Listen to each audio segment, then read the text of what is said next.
So we live in a world that can be best described as interpolation, or interpolation. And it's a mathematical guessing of probabilities of what comes next. And to say that this seems very mercurial, nebulous, abstract, obnubulated, however you want to see it, well, that's what quantum computing systems rely on. It's just leaving, and that is what the IQ measurements of tests are predicting, is that if you can remove all variables, all probabilities, and all potentials, there's only a certain subset of numbers that exist. And out of those numbers, out of those subsets, there's such little difference that you could invariably amalgamate three of those and find the base meaning, and then the one just pops out at you. And there's your exact answer, right? And so we're going through this process when we look at the right pointing, triangle, the hypotenuse, right and left pointing triangles, right?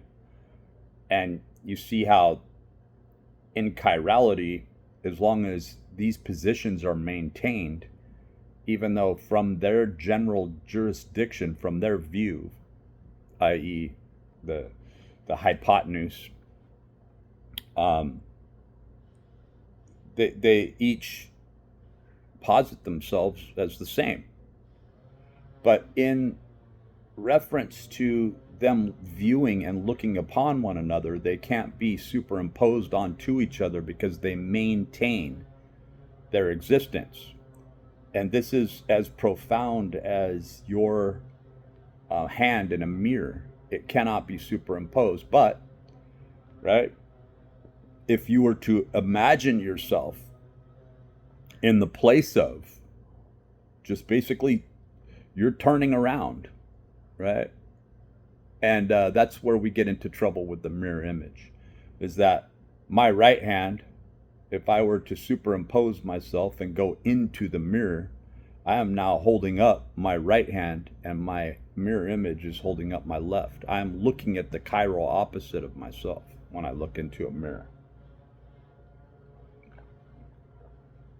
So can you even trust the refraction of your eye, or of this image right here, as the truth of what I'm displaying? It's something else through the sequence of mimetics and refraction and reinterpretation that exists in real time. In other words, there is virtually no lag. But in between that place of that viewable specter, right, there is an entire universe that exists there. There's an entire dimension that exists there. And that is where the truth of us exists, in a symbol, in the reduction of a number. And that number, that symbol, can be recalled and replayed at any time. But in knowing the calendric cycle, in knowing the zodiacal implications, in knowing that impartiality to replay something outside of its time in sequence is gibberish. It makes no sense, right? So we're looking at segmented reversions or number systems of reduction that can be categorically put away, but they only make sense under the heading or the guise of these abstracted bit file pieces of information that are particular to an event, the totality of an event, right?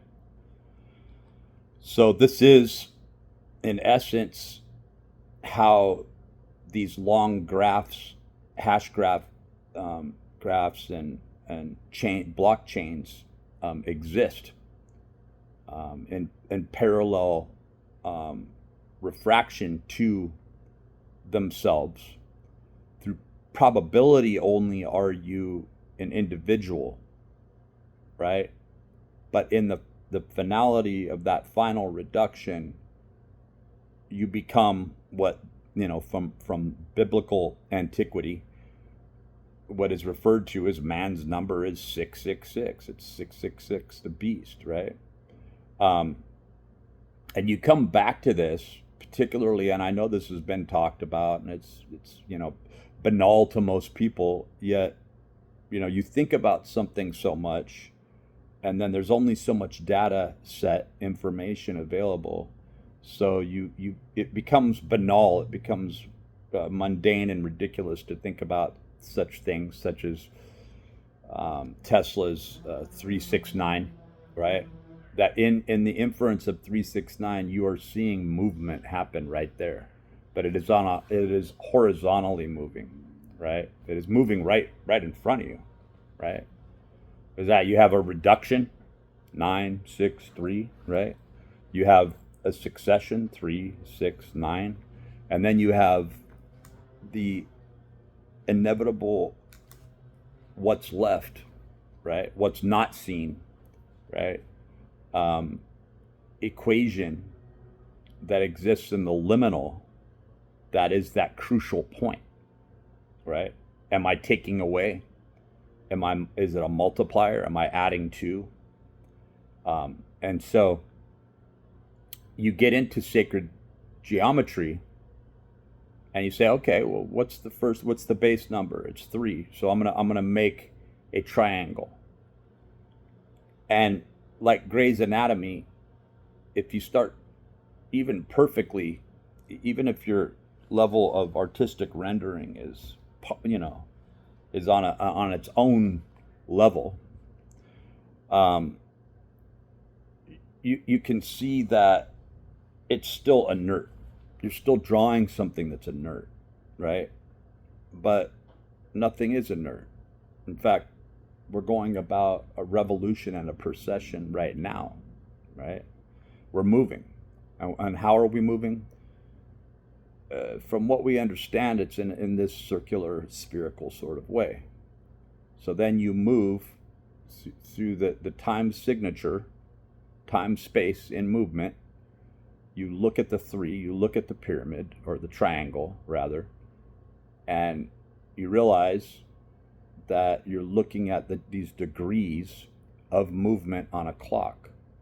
Now, how fast, or what is the time signature that I realized this 1, 2, 3, right? We're talking about a base. There you go. There's your beginning. Now I'm going to go back and look at it up. Now that I've looked at it, and I'm reassessing, affirming, now a rotation has occurred. But I must think about the original state or status. Where was it? It was over here. And now I'm thinking about, this. What if I put those together?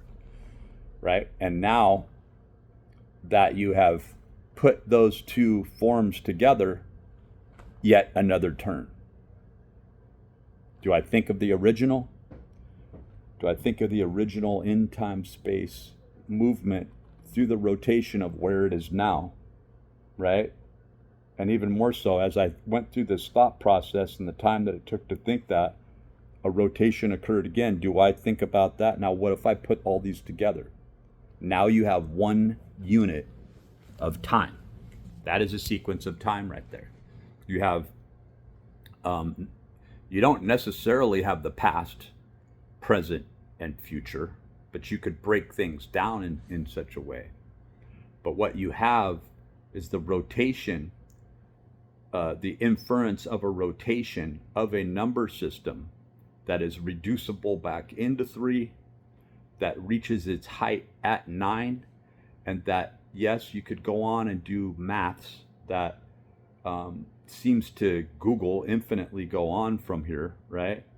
And you could even go through further postulations and reductions and try to come up with odds that would represent themselves in evens and posit an entire mathematical universe of presupposition. In fact, that's what you're being led to throughout a lifetime, throughout the succession of these energetics in sequence, to see that you are carrying along with you this genetic information within your very DNA, and then that there is a DNA outside in the outside world, not that there is an outside and an inside, and that there is an expounded positing effect of chiralities, as to say that you are face to face now with another so-called individual